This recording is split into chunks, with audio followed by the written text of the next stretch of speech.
Hey folks, welcome to episode 7 of this Let's Play series in which I'm attempting to show you guys the basics of how to play Remnants of the Precursors for anybody who's not played this game before.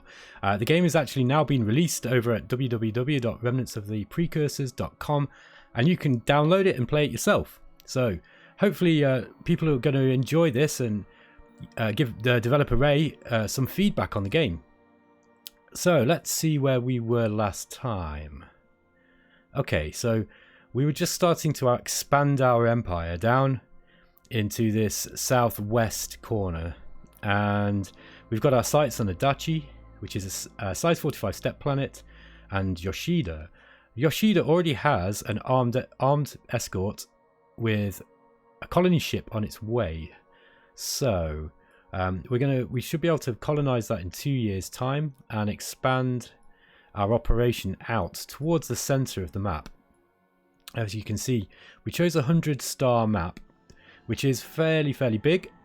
Now, because of a bug earlier in one of the earlier versions of this game, the AI wasn't expanding at all. This Alkari race, the AVRI, they just took 2 planets. They took 2 systems, and but they will start to expand now. They've actually, if we can see, they've actually started building these armed ships, and they're starting to probe around. They're likely now, although we've got a non-aggression pact, they are likely to try and take some of these planets.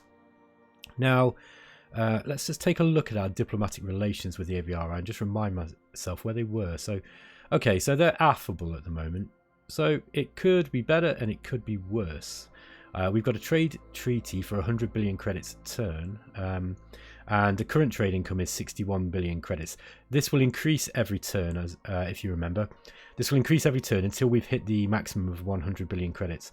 So it's probably not worth us trying to get another trade treaty for a little while. We want to keep milking this one for all it's worth.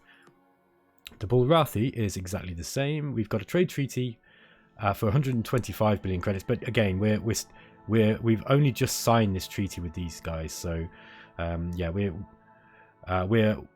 still a little away from the maximum amount of money that we can be gaining from them. They are currently relaxed with us.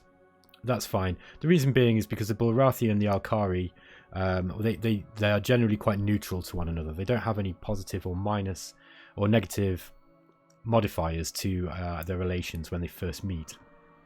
So we know what our general strategy for expansion is going to be. What we need to do once we've actually got this colony ship down in Yoshida is we need to start sending more scouts out to see what we can reach here. We can now travel a whole 6 light years, I think it is. I think it's 6 light years now we can travel. Let's just double check that. Yeah, so 1, 2, 3, 4, 5. Oh, it might be 5. So from Adachi or Yoshida, we might just be able to colonize this if there's anything there. And we'll certainly be able to get our scouts out, another 3 from here. So we'll be able to explore these 2 systems here. And also this blue star. And this one here. I think we can already get to that one actually. Okay. That radiograph is really useful for for your planning. Okay, so what are we going to do now? Let's talk about the exploit tab in the systems screen. So each of the tabs in the systems screen are useful at kind of different parts of the game, but the exploit tab is going to be useful pretty much right through the game. What this does is it tells you how developed your planets are with regards to their production capacity. So let's say we're looking at Altair here, and the system alert tells us that the colony is at maximum production capacity. Okay, same with Endo. Now if we mouse over Saito, we've actually got an alert here, and it's a green system alert, and this says that the colony is 79% total production capacity. This is an indicator that we need to start funneling some more money into the production, and it's just a really handy little reminder. It stops you, like in Master of Orion, you'd often have to just you know, using your hotkeys F2 and F3, go through each planet like this, looking to see where the production, and then obviously, and in Master of Orion as well, the factories wasn't actually displayed on this screen. You had to click on the planet to go into another screen, which then loaded up and then showed you how many factories and how much waste you had, and missile bases and that kind of thing. So the information, even though Master of Orion was such a great design, the user interface wasn't quite as nicely designed as Remnants of the Precursors is. And Ray and his crew have had the benefit of hindsight there, so they've been able to make some nice changes. I digress. So we go back to the systems screen and we can look at this tab, and let's say that we've got a very large empire. We'd actually be able to see at a glance where it is that we need to start putting our factories. Now this red indicator on Joe is saying that our colony is only at 17% of the total production capacity. As I understand it, there'll be a yellow indicator for somewhere between the two. So this at a glance tells you where it is that you need to focus your production. Production itself is such an important thing for your empire, because it's the production that creates the credits, that creates everything else, whether it's research, whether it's your ships, whether it's missile bases, whether it will fund your spy networks, espionage attempts, all these things. Okay, so we've started to get some of these colony ships landing on Joe, and we're rapidly increasing the production. This is good news, because now what we want to do is we want to, as soon as Yoshida is populated, we want to start sending population up to, well, we're going to send as much as we can send to Yoshida, and I think the best bet would be to send down to about 45 population, which is about half of 90, and that will allow Joe to grow at an optimal rate, and then we can refill from these planets as we need to. So let's go there. I'm going to roll the turn on. No, that's right. I remember I was building some fighters here.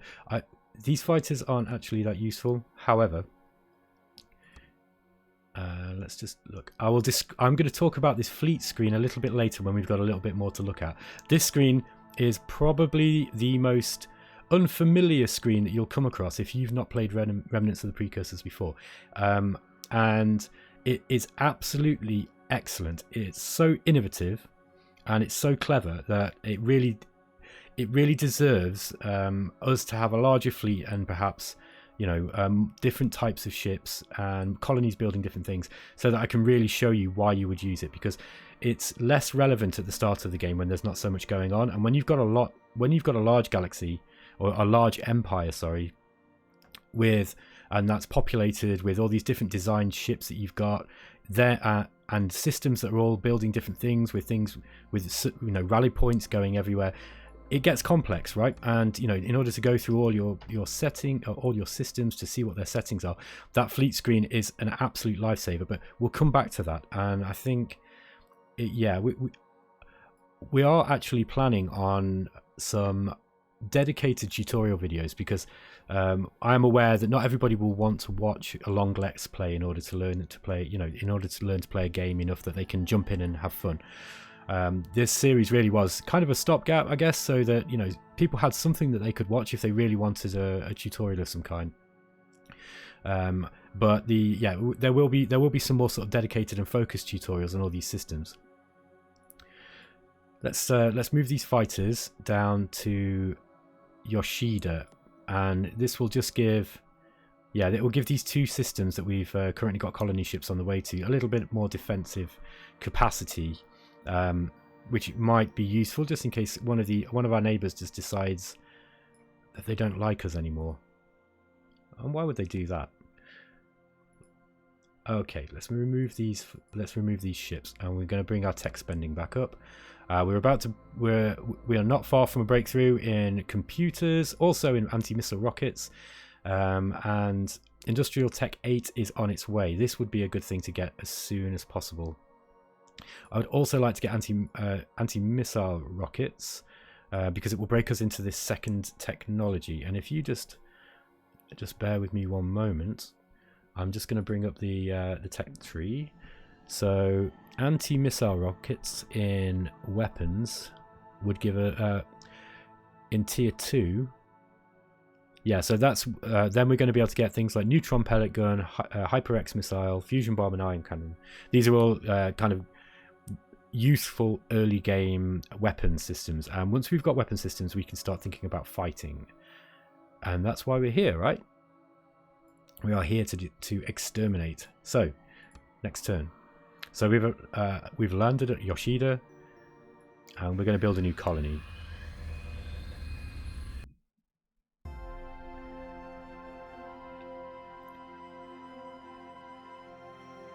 Okay.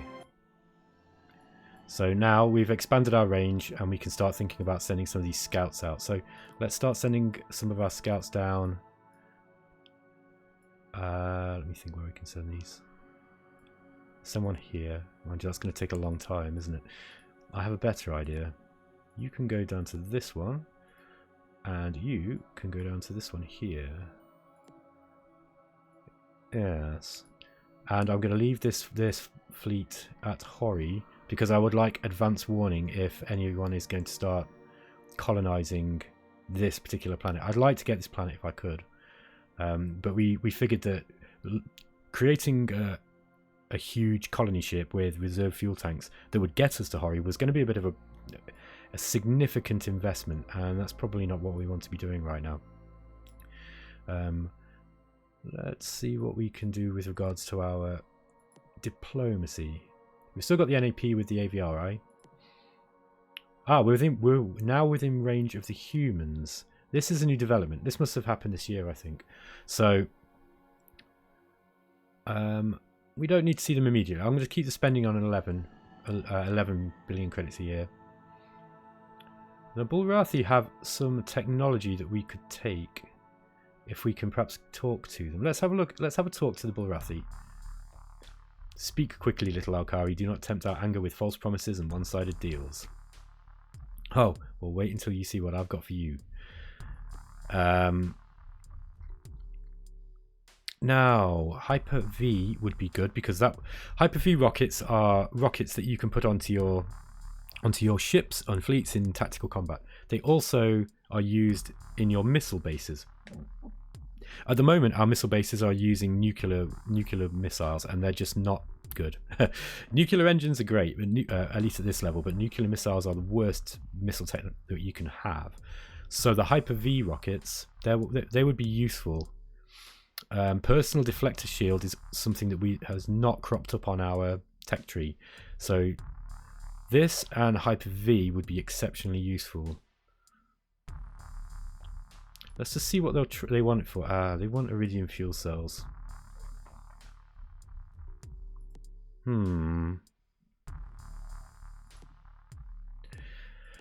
Let me just take a look at my tech. Now, you don't really want to give the AI high-level techs, particularly in fields where they are not particularly adept, let's say.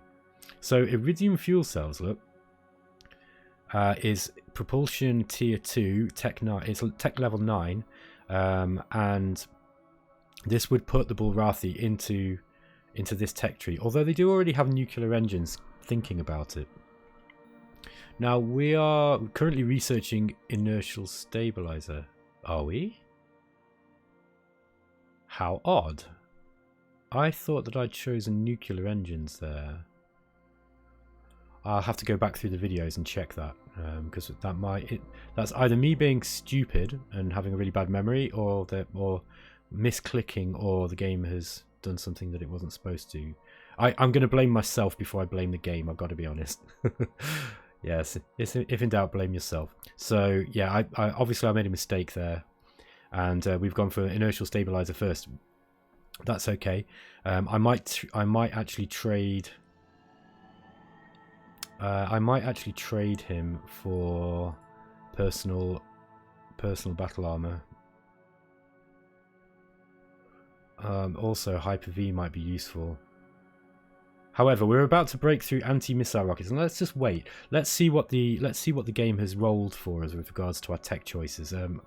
So we've got 70 population now on Joe. Let's send some transports over to Yoshida. I'm gonna send 26. I'll send 26. This will get Yoshida off to a good start, I think. And yeah, it'll be good to get as many population out to this planet as possible. I might send a few from... Yeah, let's just send a couple from all of the other planets too. So we're not wasting their growth. One thing that I'm not 100% certain on is, I think I mentioned, but every time you send a transport, it does cost you credits, and that will affect. You'll notice sometimes that it will affect your sliders. So once you start sending pops out, you might notice that you're hitting into waste. So yeah, you do have to be a little bit careful with sending excessive amounts of transports, because honestly I'm not sure, but I think it's likely that it might be inefficient at a certain point. I need to do some research on that and do some number crunching. Now is not the time, however. Okay, so we've got this colonized. Now we've got another colony ship coming down to Adachi. Send a few more out from Joe. I could do with actually learning just how much it costs to send transports out. That'll be a question for Ray Fowler, I think. Okay, let's keep going. So we've scouted Akechi, which is an Inferno size 10. Not a particularly useful planet, in all honesty. Let's go and see what this one's like. And send more population to Yoshida. At this point, I'm going to see what I've got in my Empire Reserve. Well, there's not a lot. And let's just check the industry view so we can see how much production. Yeah, we've only got one production a turn. This is standard for a new planet. What I might start doing at this point is start putting some into the treasury every year. Yeah, I think it's probably a good time to start doing this. It's nice to have a little bit of a buffer in your Empire treasury, so that we can, when we get a new system like this, we can put, like, you know, we can ditch some funds into it, so that every turn it will take some to double the production output, at least up to the point that where we've no longer got anything in the reserve. We can also do this with Joe. This will just enable these two planets to get these factories on the go a lot quicker, and a little bit of a cash injection early on really makes a big difference. Okay, so Sato's maxed out. I might send a few more transports down to Yoshida. Yeah, did you see that then? We actually hit waste then because of the amount of transports that we sent. So you see how it does actually affect it. It's quite serious. It does drop your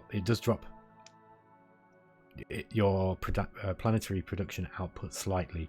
We're still going with the technology.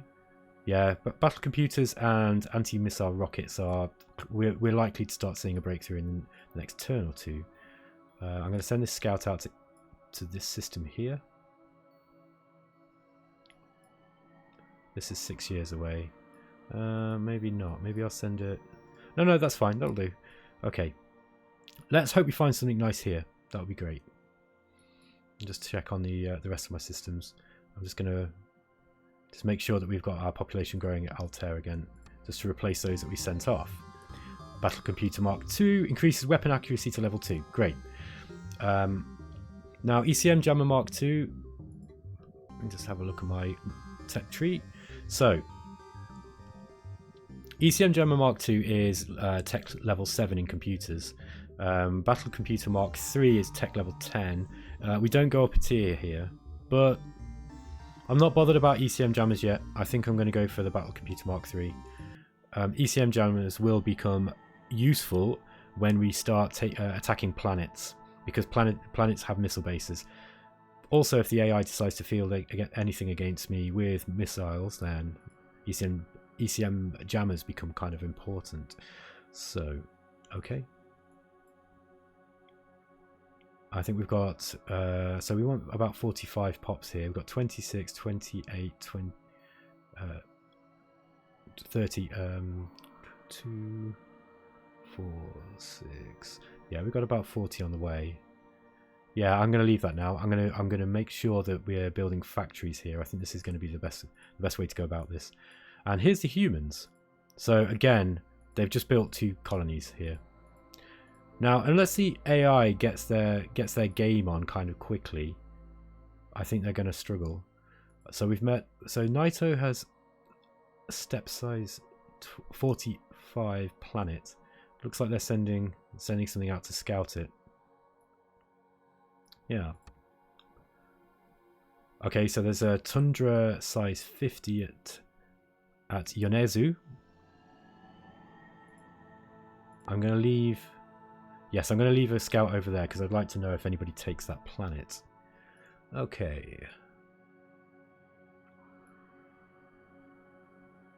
Aviary ships have been spotted trespassing at our colony in the Yoshida system.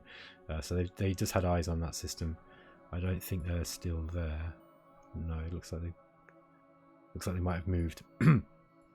Okay. Going back to what we were thinking with the Bulrathi. Okay, let's see if we can exchange some of this technology. I'd quite like personal deflector shield. The idea of Bulrathi with personal deflector shields is quite scary, actually. Hyper-V rockets would be good too.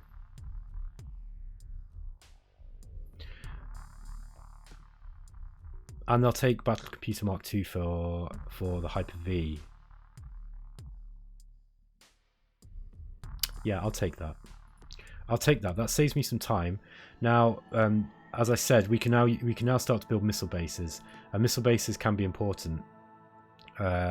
We don't need to build them too quickly. We're not at war, but getting missile bases up is important, because even if you're at, you know, have an NAP or a non-aggression pact. No, sorry, let me start again. If you've got no diplomatic treaty with someone, and but you're not necessarily at war, one of those factions can still send ships to your colonies and bomb you. It doesn't necessarily cause a war, but they can just do that. So having a missile base is a decent deterrent from them doing that, and they will do that, by the way, especially on the high difficulty settings. The AI quite likes to park cruisers over your systems and, you know, and do the nasty on you. So it's good to get some missile bases up relatively early. I don't want to affect my technologies too much. We're not far from Industrial Tech 8, which is going to be really useful because we've got to build a lot of factories right now. Here's the anti-missile rockets. Translight rockets capable of destroying incoming enemy missiles 40% of the time. -1% per technology level of the missile. Okay, so I don't tend to use those that much, but it's useful to have. And then Hyper-V rockets, which we took from the Bulrathis. Swift missiles that explode for 6 points of damage and move at a speed of 2.5. So no, let's just leave that for now.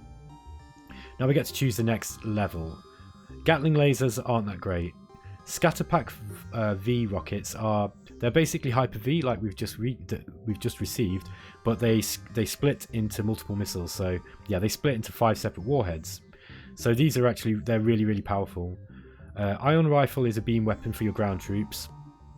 Merculite missiles are another missile that you can use on your ships and on your missile bases. And the neutron blaster is high-powered beam weapons capable of inflicting 3 to 12 points of damage. And there's a heavy version as well, which does 3 to 24 with a 2 space range.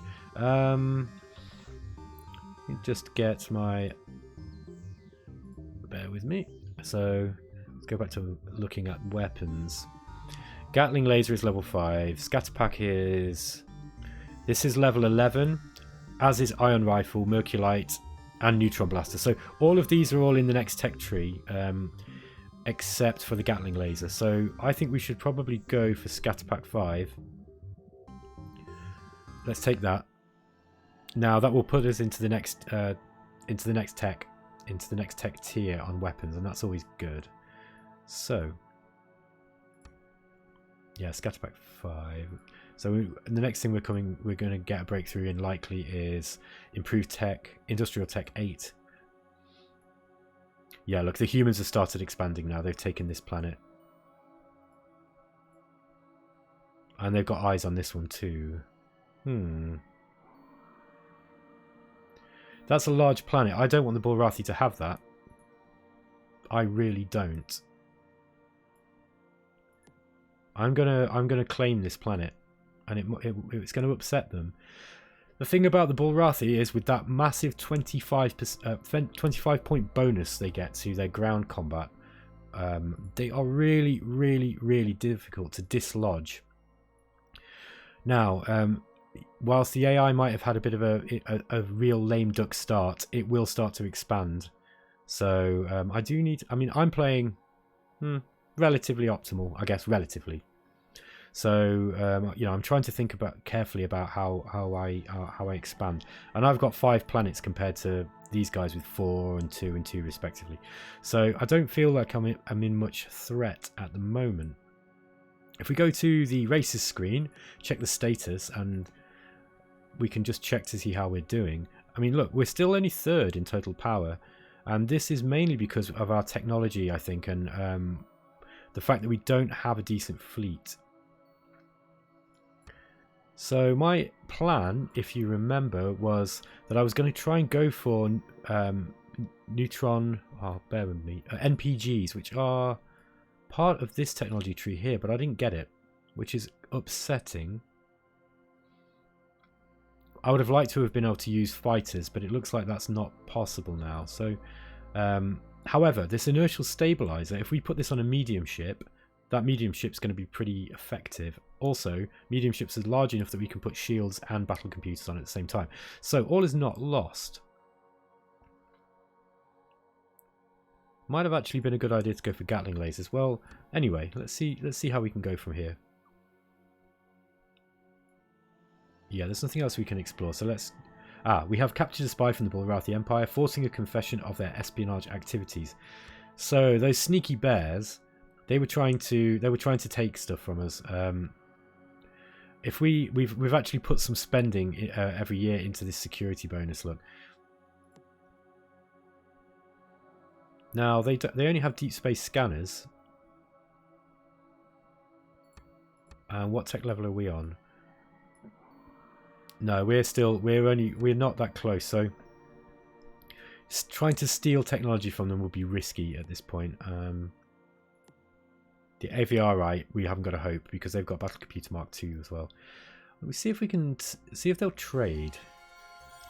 Okay, so these guys are kind of more happy with us now. No, they won't trade anything with us, unfortunately. Let's just leave the treaty for the moment. I'd like to spend some turns getting some more money from them. The money that you get from trade instantly jumps into it's added to your overall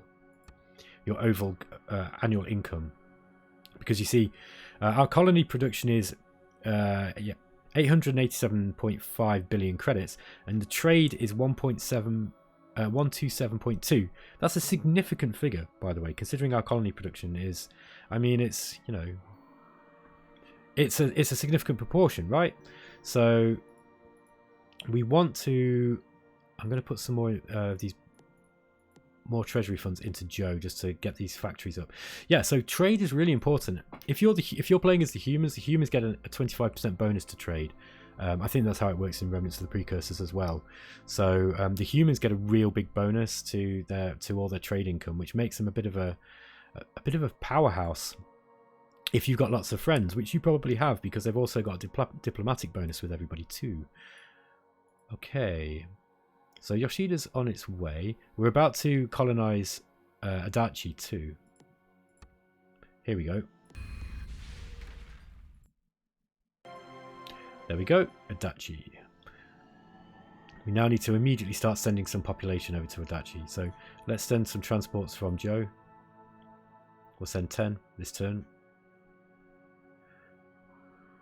Yeah, that'll leave us with 45 population, so we still need to it's good. This is a good planet to send these pops from here. You really don't want to be sending them from your main production planets, like if it's going to be affecting their overall production. If you've got a planet that's better, that's going to be better off sending those pops out, that's closer to this this optimum population size of 50% of the maximum. Okay, let's go to the next turn. The AVRI want anti-missile rockets. Ooh. Duralite armor is armor for your ships. That's excellent. Sublight drives is excellent. That's a propulsion tech. The faster your ships move, the better, and also the faster that they will move in the tactical combat as well. The personal deflector is something that I would like to get to, and fusion bombs are also good. Fusion bombs will enable us to take out enemy missile bases very effectively. Now, construction tech would be good to get. Duralloy armor is... Where are we? It's construction tech level 10. I mean, that would be worth getting. The sublight drive's also really... That's quite a high level tech. And the fusion bomb is level 9. I think I'm going to go for the Duralloy armor so that we can get the construction tech. Okay, so they've traded that. Increases the hit points of ships and transports by 50%. Personal combat armor is also enhanced, adding 5 to all ground attacks. So, I mean, that's just a great tech all round to have. Plus, it levels us up on the construction.